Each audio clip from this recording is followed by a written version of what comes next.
nobody there. Yep. So in a survey of sports referees conducted across 15 states in 2020, officials were asked the top reasons they would leave the job. 60% cited verbal abuse from parents and fans. 50% mentioned verbal abuse from coaches. 22% said pay.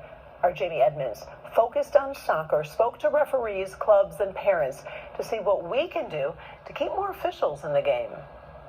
We're here at a Junior State Cup match in Wixom for U11 boys. And if you notice on the playing field, there are only 2 officials. They're down 1.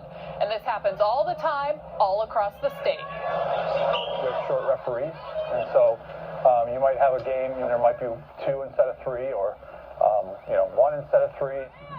This happens all the time. It's really frustrating to see. And at times, yes, games are even being canceled. We've had to cancel some, yes, just because we have no referees. That's Eric Shrewsbury, a soccer referee assigner in the state of Michigan. I look at it as I have a 1,000-piece puzzle that never gets put together. According to Shrewsbury, in 2015, there were 6,000 active soccer referees in our state certified with U.S. Soccer. But now, COVID happened, and we started to lose a lot, and currently we're bouncing back to about 2,200. You can do the math. Shrewsbury says COVID forced a lot of referees out of the game, but that's not the only problem.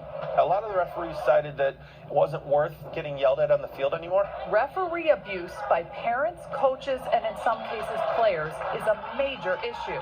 I've had parents who get on the field and start yelling at the referee, telling them they a couple bleep words were not very good for their kid, and they've thrown water bottles at them, threatened to go out in their parking lot. I've had parents block referees' cars so they couldn't leave, and the referees have had to call 911. Morgan Rose is a 17-year-old player referee.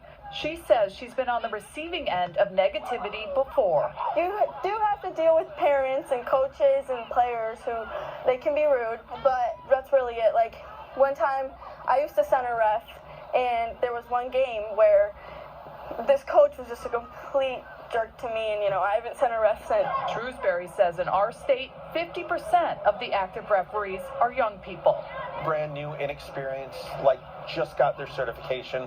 So that means there's a learning curve.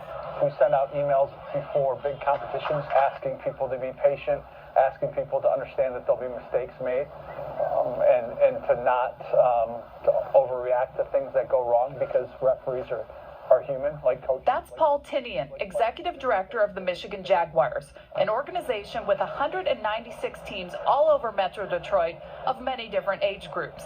He says clubs have to play a role in changing this culture. I think clubs have to do a better job of creating a mentor program and a developmental program for referees. Tinnion says when incidents happen, there are consequences.